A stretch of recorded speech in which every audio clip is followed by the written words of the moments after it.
How's it going, guys? It is Gleek from the Avid Entries back yet again with another part from Shadow Before Dawn.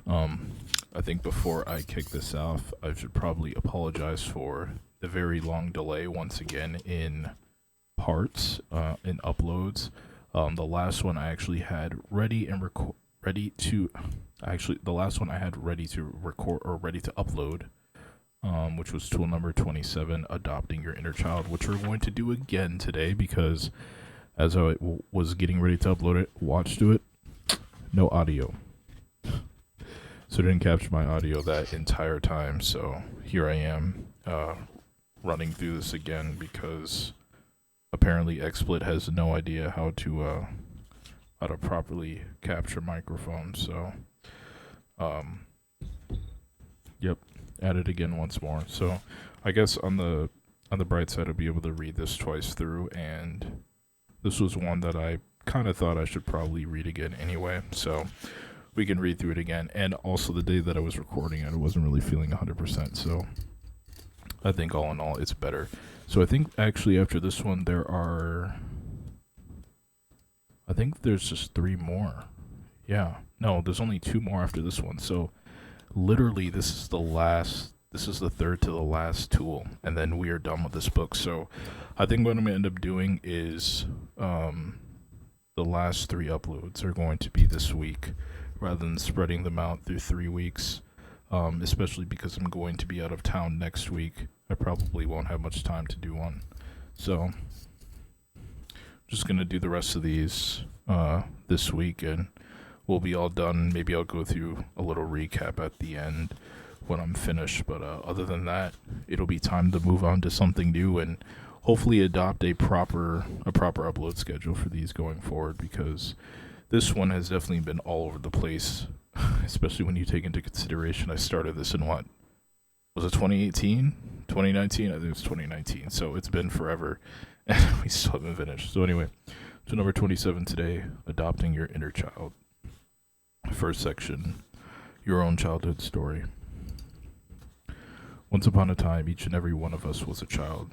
When you were a child, you laid the foundation for your future life.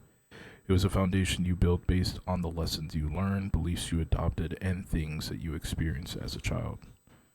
Some of these lessons, beliefs, and experiences were wonderful, but others were traumatizing and detrimental to your self-concept. We eventually become adults and we think that this is where the story of our childhood ends, but it isn't. Our child self remains alive within us. Its perceptions and beliefs affect the way we think, feel, and act today. Our childhood self is like, a skipping CD within us. When we encountered things in our childhood that were painful, we ended up getting stuck in that pain with no knowledge of how to assimilate and heal it. The totality of who we were at that point in time could not move forward. That's how old thoughts, feelings, and experiences became frozen into our being, and so many of us continue to survive and keep functioning day to day by ignoring those feelings of pain and suppressing them. In some cases, the feelings become so painful that in order to keep functioning at all, we disown the part of us. That first experienced that pain. In essence, as children, we buried our own inner self. It was a coping mechanism that served us well at the time, but stifling that pain can kill us in the end. The pain we hang on to can be healed and assimilated only when we become willing and brave enough to turn our attention back toward the child that is frozen in time within us. We need to listen to what that child has to say and love it like it needed to be loved back then. Each and every one of us, regardless of how loving or unloving our upbringing was, holds within us an essence of the child that we once were. One part of us grew up, but the other part stayed a child. This inner child is a symbol of our emotional selves. The adult you grew up despite not getting what it needed as a child. It is your adult self that holds the key to healing.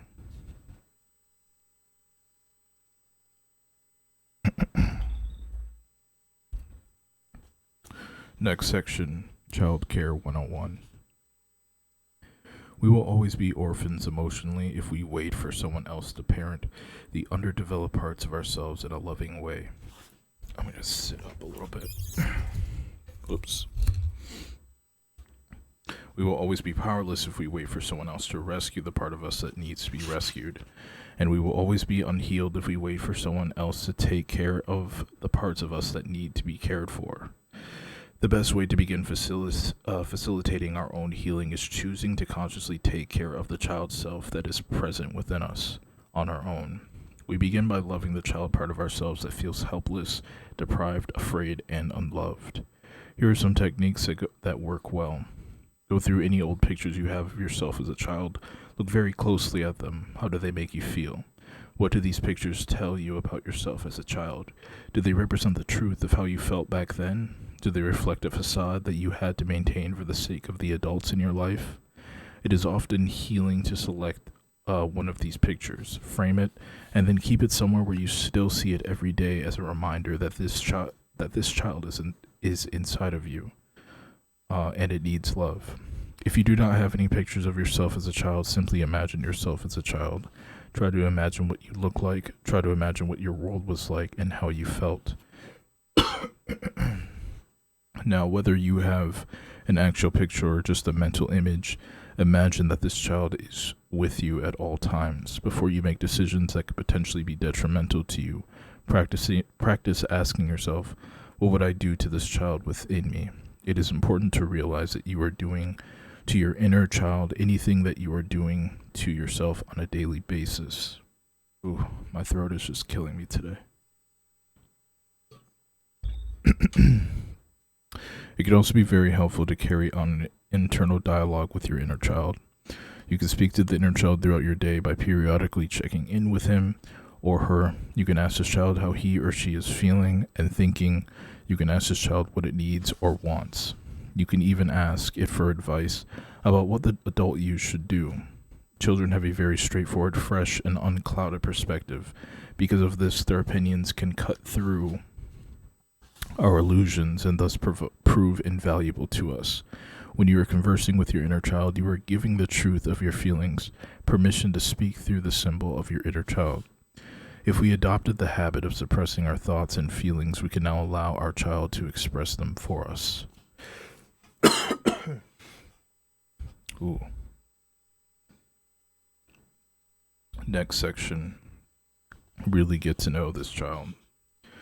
Now it's time for you to take your work with your inner child even deeper with the following exercise. Get 2 sheets of blank paper and a pen. Keep them close to wherever you are sitting. Close your eyes and imagine a safe place. This place can be realistic, like a pristine meadow, or imagine like a fantasy landscape. It can be indoors or outdoors. Imagine every little detail about this place that you can. Make sure that the place is safe and that it feels wonderful to you. Now imagine that somewhere within this safe space is your childhood self. Imagine watching your childhood self from a distance. How old is your childhood self? What is your childhood self doing?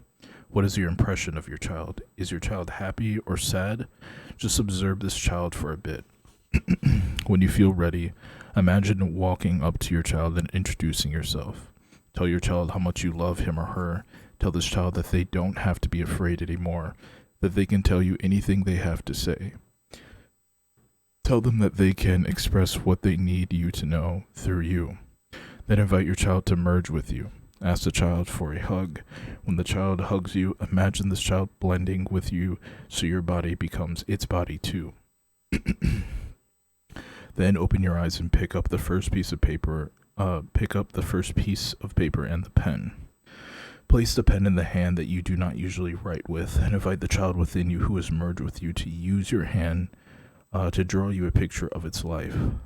Allow it to draw whatever it wants to draw. Step out of the way and just let this child express itself through its drawing. Don't expect the drawing to be an aesthetically pleasing masterpiece. It's just an expression.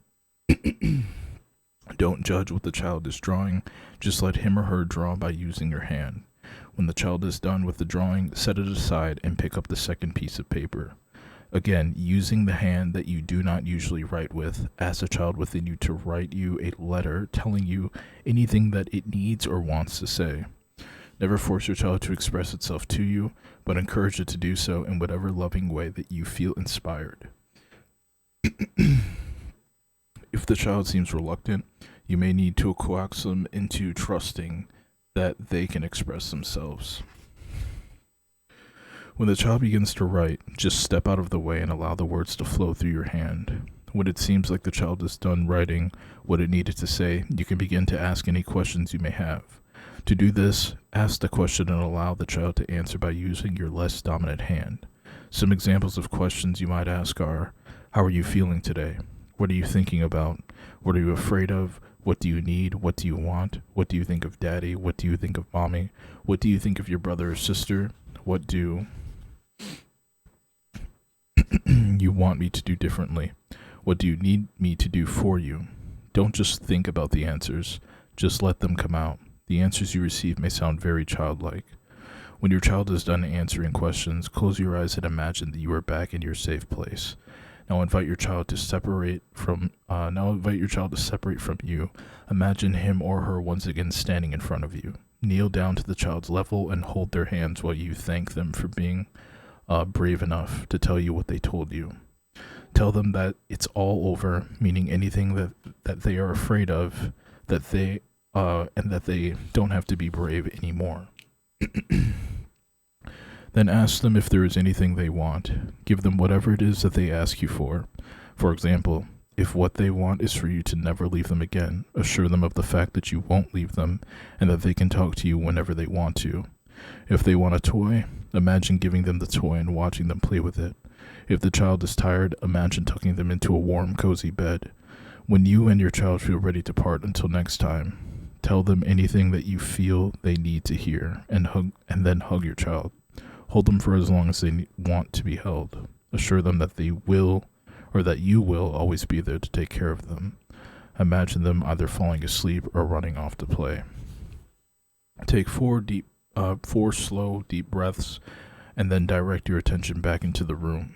When you open your eyes, look over the drawing and the letter that your child wrote while you were doing this exercise. Look for the meaning that is hidden in the images or words that your child used. What are your impressions? Did you discover anything about yourself? How do you feel toward your inner child? Can you see the ways that the feelings of your childhood self have carried on into your adult life? We can use this technique anytime we are trying to gain clarity about how we feel. Because a child is a symbolic representation of our emotional selves, the child will express exactly what we need to express on any given day. Next section, tests and tantrums. On occasion, when we are first working with our inner child, we may run into their angry defense mechanisms or even get no response at all. They may even refuse to show themselves to us before they fully trust us. This is understandable, seeing how we have never connected with them before. They are used to not getting the love and care that they need, so it is natural that they are suspicious when we suddenly show an interest in them and their feelings. Therefore, you may need to do this process several different times before your inner child trusts that you really care and that they are safe to express themselves. Keep at it. Your inner child may be testing your love.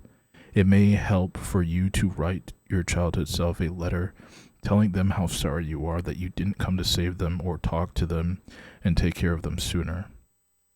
Be as sincere as you can be in expressing yourself to your inner child.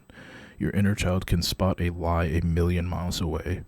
Eventually, even the most hurt and distrustful inner child will come around and willingly express themselves, as well as soak up the love that they have wanted to experience for so long. Adopting your inner child allows you to connect with your feelings. It allows you to reintegrate the disowned parts of yourself. It also helps you to take care of yourself and provide for your needs. Deep within you is a part of you that retreated from the rest of the world. This childhood part of you retreated because it came to the conclusion that this was an unsafe world where it had no ability to get its own needs met. Without knowing it, you have been connecting to the world through the feelings of this inner child. Much of your life has been lived through the perspective of this wounded child who has been trying desperately to act like an adult. Give your inner child a little time each day to express itself and get its needs met. Give your inner child the love it has been wanting for so long. By doing this, we will be integrating this inner child with your adult self. The result will be a feeling of wholeness like you or that you have never experienced in years of potentially ever. You'll be providing your orphan child with a loving home. Loving yourself is about providing yourself today what you didn't receive in the past from others. All right. Second time completed. That is tool number 27, adopting your inner child. Hopefully you guys enjoyed that one. This sort of hits on in a way, it sort of hits on the core of the book, which is shadow work, and a lot of that does have to do with connecting with your inner child. It's sort of a huge concept, a huge fundamental that comes with shadow work, I feel, personally. So definitely one of the pinnacle tools of this book, I would say. So hopefully that was insightful in some way. And yeah, this is definitely one of the ones I would probably recommend you go back and, I guess, listen to or read yourself again. So again, there are only two more tools left. I'm going to try and get the remaining two up by the end of the week here, or at least before I leave town. So by the time, I don't know, maybe before the end of the month, or by the end of the month, or by the time May comes around, we will be starting another book, and I can begin, I guess, this new wave of content that I sort of have planned for this. Ooh, I just sort of knocked over my tea a little bit. This new wave of content I've sort of had planned for this channel. So yeah, hopefully you guys enjoyed this one. Let me know what you think in the comments below. Thank you for watching, and I'll catch you guys in the next one. Take care.